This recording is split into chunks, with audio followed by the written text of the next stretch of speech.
problem is, if you get matched up against Toxapex, as you see in Azumarill on PDXDRAG0N's team, if you get matched up against Dijon's Toxapex, the game is pretty much over. Your 50-second switch clock is not helping you out of that matchup, and you hardwall Malamar's energy. So you kind of have the alignment advantage against a hard meta Pokemon in the meta, and the alignment disadvantage against a hard meta Pokemon. Otherwise, these teams look pretty flexible here, and Dijon actually going for that Alolan Sand Slash that we saw Marto Gaude win with in the special event in Lima.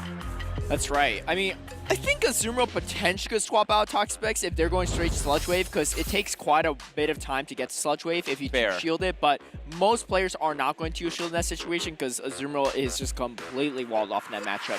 PDXDRAG0N, a Worlds qualified and Worlds competitor from last season, making a decent amount of top finishes, 13th in Los Angeles, and had a 17th place from North America International Championships the year before.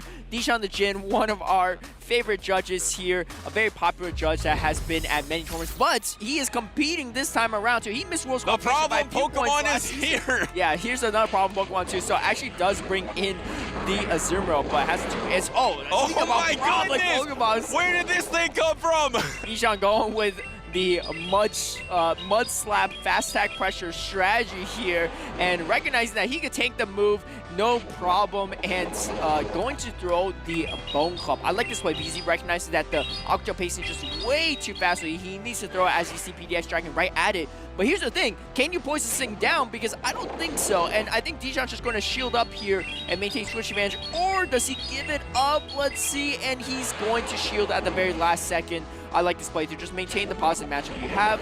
The Azumarill is going to come away with a bit of energy, however, it's going to take some damage from the Shadow Marowak instead. He was trying to look at if alignment even mattered, because he kind of has two answers for the Azumarill here, but he notices that PDXDRAG0N does have double poison type, has the Toxapex as well, so doesn't want to match up his superior into that poison type. So just going to go ahead and get the shield parity, get the Bone Club off, which did a good chunk of damage, and then now you can soak the energy on your Sand Slash if you want to, but decides to go with the superior instead.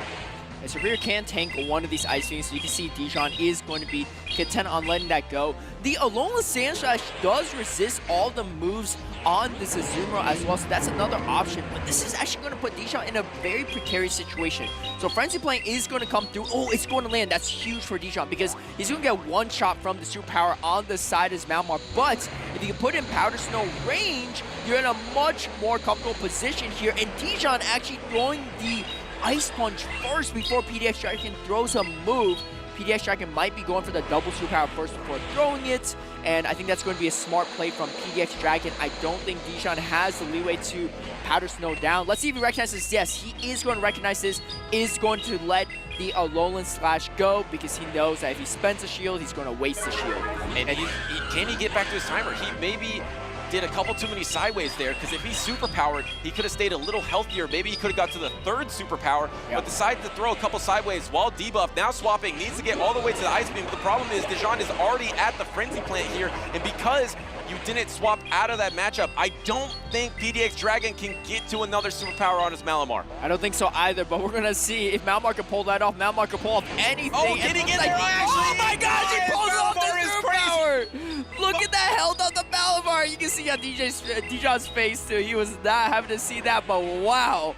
What a performance from PDXDRAG0N in that game, but yeah, who thought that was going to happen? The pacing, the power. Malamar is here. It is just so strong. He could have swapped earlier and then it wouldn't have been that close, but able to get to that superpower. That side wave is a one-turn fast attack. It generates energy so quickly. It is pretty much like the two-turn Shadow Claw, but he has same type attack bonus on it. On a one-turn fast attack, it is so strong. Dijon had the alignment in two situations, but Malamar able to close this game out for PDXDRAG0N. Well, I mean, you said it there best, Butters, right? If PDXDRAG0N swapped out sooner through the move and then swapped the Azumarill, he'd probably have more health on the Malamar, so it wouldn't be as close. But he went for the cinematic finish here, as you can see, and going for that superpower. You can see Dijon not liking that too, but Malamar, man, the usage might be higher after this tournament is all I'm saying, Butter. Hey, I'm saying it early, Caleb. I said it before this happened. Malamar is the best Pokemon in the meta right now. You can even two-shield through a Azumarill because Psywave is so strong. This Pokemon is really good, and Dijon has some answers to it, but the thing is, I mean, Sandslash doesn't want to take superpower. Superior's neutral. The Shadow Kanto Marowak's neutral. The Talonflame's neutral. The Feraligator's neutral. If you have the attack rate point on Toxapex, it's really good in that matchup too. So I expect this Malamar is going to be on every single team for PDXDRAG0N. Yeah, I think so too. It's gonna have a lot of coverage and a lot of play there. I mean, the Psywave damage is actually just so nice in so many matchups, whereas, you know, Cycle Cut before that, what most people really use at Malamar, it just didn't do enough damage, even though it got energy pretty quickly. But the Psywave buff just puts Malamar on a whole nother level, so... And if you don't have the Azumarill as the soak pressure, that's why I feel like a lot of people switch to Toxapex, because you have it as the soaking pressure versus Feraligator. Because Feraligator is running Hydro Cannon and Ice Beam, but now Dijon doesn't have the Azumarill to soak energy here, and here comes the leads. It is going to be the Azumarill into the Feraligator, a fairly neutral matchup here. Yeah, this matchup is definitely going to favor the Feraligator up shields, especially if PDXDRAG0N isn't baiting with Ice Beam. It's really tricky here, because if you bait with the Ice Beam, actually, I'm going to throw the play rough first. Maybe not at the ideal timing, but wants to get the move off instead before Dijon throws a move. And the main thing is, if you don't bait, right, and they let the Ice Beam go, it's going to put you in a really tough spot. So most players are going to go straight play rough, but that does give Feraligator the advantage, which is shielding the higher energy move. And of course, the neutral Shadow Claw and the resist the Hydro Cannon just really chew through the health bar here. You can see Dijon going for potentially back-to-back. Oh, wait! Catching a play rough on the Alolan Sandslash too. What incredible timing from Dijon. This is going to be nice because there's not a clear answer to this Alolan Sandslash in the back. You do bring in the Malamar. Malamar does have to debuff itself though, and Dijon is going to go straight for the Ice Punch, recognizing he's not going to get that drill run before the superpower is reached. Doesn't want to spend that second shield right away. But this is going to be really nice because you put the Malamar close to Hydro Cannon range. Feraligator didn't have a lot of great matchups in this specific one, so having it on the Zoomer initially is definitely better for Dijon. Going for the foul play, actually, this is interesting because it might put him in Sidewave range. Can he get there? Oh no, another Ice Punch is coming through.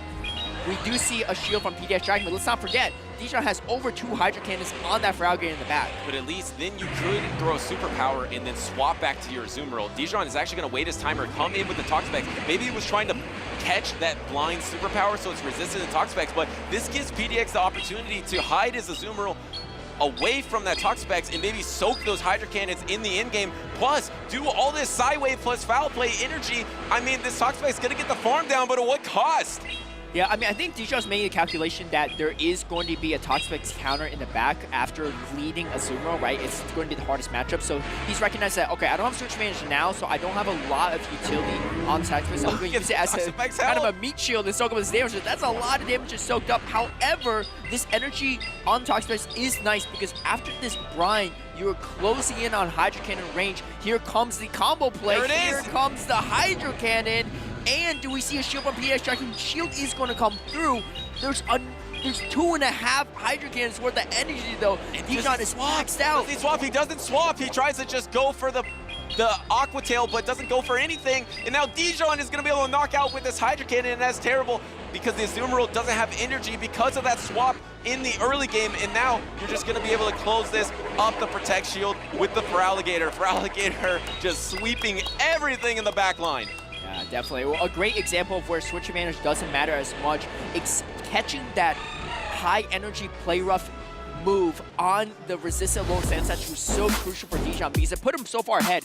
The main thing is you needed a superpower to take out the Alolan Sandslash anyway, so even if you catch energy on it, it's not that big of a deal if it is the Malamar in the back, which happened to be the case. And you actually saw PDXDRAG0N not even throwing the superpower going for the foul play. Dijon really able to punish off that, grab a shield off of PDXDRAG0N in that situation, and the aggressive Toxapex coming in there, taking all that damage, and Dijon just staying restful and saying, you know what, it doesn't matter. I'm going to stay in here.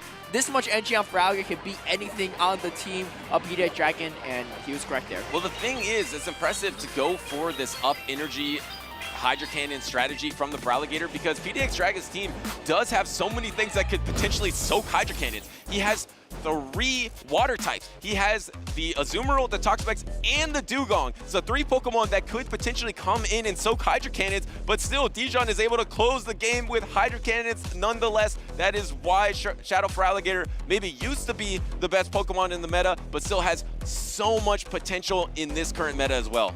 I think it does. I actually find it pretty curious that Dijon brought Shadow Feraligatr. Yeah, me too, exactly. If you look at it, losing matchup against Drapion, losing matchup against Malamar, not great matchups against the triple waters, and you have a Diggersby that can still hit back with the Scorching Sand, and you're resisting all the Shadow Claws. So, like, I thought, looking back on it, it is pretty interesting that Dijon even brought the Feraligatr, because even if PDXDRAG0N didn't see it coming, it still does have a lot of good matchups against his team, but able to maneuver around it and play well with it. So props to Dijon, but I mean, if it was me, I probably wouldn't have even brought the Feraligatr into PDXDRAG0N's team. Yeah, not only bringing the Feraligatr, but banking on the Feraligatr energy is going to be useful, which it actually was. So here we are going into game number 3. We're already in winners round 3 for Group C here, and it looks like Dijon gave a little grimace. He didn't love this lead. Superior into the Malamar here. This is pretty neutral, but you probably have to give up a shield because Malamar just outpaced, actually just going for superpower and dip.